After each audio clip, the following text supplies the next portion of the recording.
The first time I heard that Secret Service, who are the leaders who are responsible for the veracity of the US dollar, the first time I heard that they never study fakes, they only study the real thing, I thought that was the dumbest thing I'd ever heard.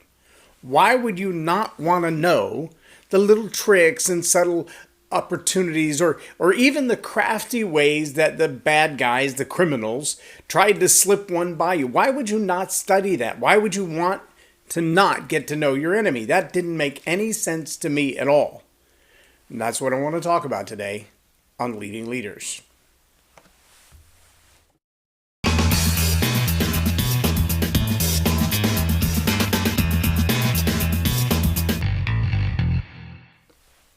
I'm J Loren Norris with Leading Leaders Podcast, and it really was baffling to me the first time that I heard that Secret Service does not study counterfeit bills. Of all the ways that, the fabric and the paper and the colors and the little magnetic stripe and the differences in the sizes of eyeballs and the way that the wavy lines move through the background and the specific color of green and all of these different things that a counterfeiter must overcome in order to produce a bill that looks real enough to pass through the general public and through the bank and through retailers that, they have that special little marker. All of the things that a counterfeiter has to overcome in the uniqueness of the bill, but the ways that counterfeiters have overcome those things, the bills that have successfully made it into circulations by the hundreds of millions, Secret Service doesn't study the ways that they've been overcome. They don't study the really good fakes. They don't study them at all. No, they only study the real one. They only study the actual true currency.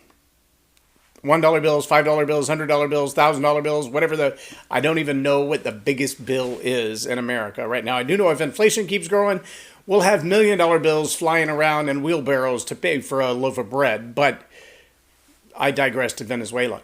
If you want to know, though, that the currency that you have is real, studying the counterfeits just opens a whole can of worms. If you're studying the fake one, you'll find 5,000 different fake ones. And you'll find that every fake one has a little bit of a nuance of difference from the last fake one.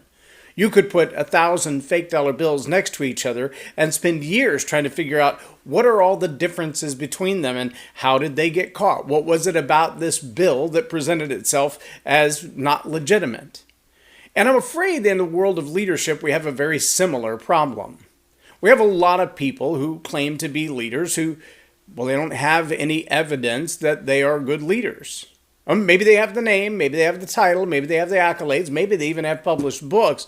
But what they've presented, what they've done, what they've accomplished, the transformation in the people who follow their ideas is not sound. It's not effective. It's not proven track record of success. No, if you want to follow the genuine leaders, if you want to know that the leader that you have is right, if you want to know that the content that you're reading is right, you've got to cross-reference what you have with the furthest back you can find, the original. Now, granted, from the day that our very first currency was printed in the United States, there have been massive amounts of changes, revisions, updates, technological changes. The little metal strip, for an example. Many of you who might be watching this podcast are young enough that you never remember it without that. But I do remember when the dollar bills first started coming out. I think it's the 10s and up, maybe even 5s, but from $10 bills and up, they actually started putting that little metallic strip in it, and if you hold it up to the light, you can see that. And if you pull that out and then try to stick it into a machine that processes dollars, it will not work, because there's actually a tracking device in that little metal strip, like an RFID, and it tells it whether or not it's real money. And whether or not they're tracking that in your pocket, who knows? Probably. Your phone does. If you hadn't noticed, in my latest iOS app, I got out of my car the other day and walked to the mall, and as I stopped to check messages, I noticed that my map icon was up on the screen with a little notification next to it, and it says your car is parked 150 feet that way. And I was like, There's nothing in my car that knows where my car is. How do you know where my car is? And I'm assuming that it's tracking the data based on how fast I'm moving, the geotelemetry of the pace of my walk versus the pace of my driving. It's the only thing I can think, but obviously it's tracking down to the finest detail. See, that's what counterfeit operations do. They track down to the finest detail. They try to keep up with every change and every nuance of the actual dollar bill so that they can mimic it, so they can duplicate it. And leaders who don't know what they're doing, government leaders, business leaders, family leaders, that are just trying to make it up on the fly, well, they get as close to duplicating as they can, but there's still a gap between the original, between the right one, between the valid leaders and the wannabes. And that gap is usually identified in the transformation. Maybe you've seen my quote that says, if you want to find a mentor, look for someone who's been there first, and then ask them. If you don't know where you're going, find someone who's been there and ask them. There are a whole lot of people who struggle with, I want to give you the best advice, I want to give you good advice, and then others who have good advice and they don't want to share it at all. But the truth is still that as long as you're following someone who's been successful in the process of transformation of lives, then you're going to be following a leader who has really got the qualities to not be counterfeit. Counterfeit leaders, they're going to lead you astray. And usually, a counterfeit leader will lead you somewhere that's beneficial for them and not for you.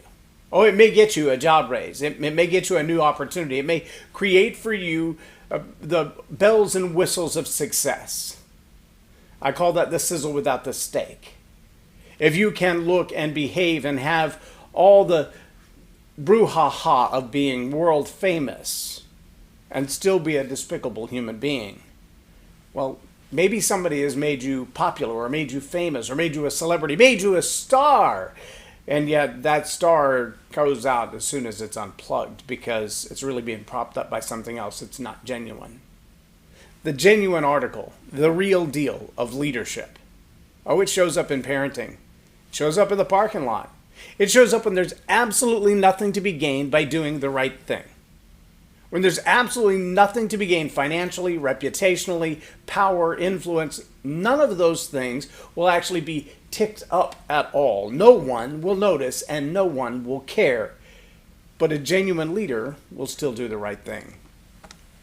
If you're asking yourself whether or not the leaders around you are genuine leaders or they're leaders who they're looking for the accolades, the pat on the back, the recognition, the stardom, well, you don't have to dig very far. You don't have to study all of the counterfeits to find out whether or not there's a genuine article. You need to study the genuine articles. You need to find the ones that may quietly be operating around you. They're just doing the thing. Every day, making a change in somebody's life. Every day, doing the right thing. And you may not recognize them as gurus, as experts. No, you may see them as just the dad down the street or the mom in the lunch line. You may have no idea the impact that they've had. See, yesterday we celebrated Mother's Day. And something that I know about Mother's Day is that good mothers, they leave a lasting legacy. It's the guys that are 50 and 60 years old who are missing their moms that are buying greeting cards and weeping.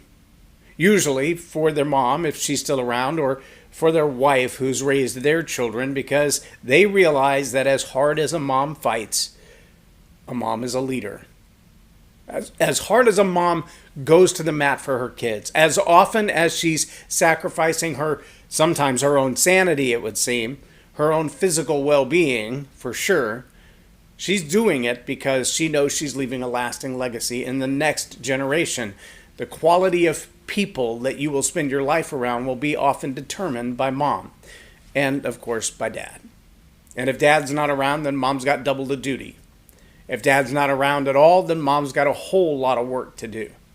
But if you want to find real leaders, don't study the counterfeits. Don't look for just the ones that have all the books on the shelf with their name on them. Don't look for the ones that have the glitz and the glamour in their name and lights and their celebrities. Ask yourself, if they come unplugged from celebrity, would they still be as bright? No, look for the ones that make a daily investment in the people around them. The ones who do the right thing when nobody's looking. The ones who do the right thing, who show up and play hard every single time, even if there are no accolades and no fans in the stands. That's a genuine article. Study the genuine article, not the counterfeit. The counterfeit's not going to tell you anything except how many ways you could do it wrong. I believe it was Thomas Edison who's quoted with saying, or at least credited with saying, I didn't find 10,000 ways to fail at making a light bulb. I found 10,000 other inventions on my way to the light bulb. Genuine leaders often don't look like the light bulb success, but they found 10,000 other ways to do it right. Counterfeiters, on the other hand, will try to sell you all 10,000 of those variations and call them a light bulb. Counterfeit leaders, a dangerous bunch. But just ask yourself, when it comes to information, truth versus disinformation as an example, how many lies would you have to listen to sort out which lie is not a lie? Well, if you listen to the truth, if you know the truth, then you'll be free from all the lies. If you know the truth will keep you free from being lied to. But if you don't know the truth, lying to you will be easy. That old song, you got to stand for something or you'll fall for anything. Yep, it's a true story. I don't have to eat 15 kinds of brownies to discover they're not brownies.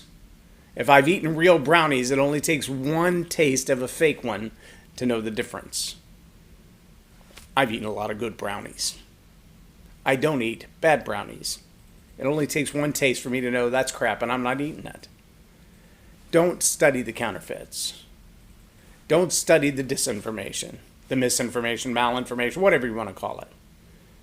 Get yourself to the truth. Study the real deal. Study the genuine article.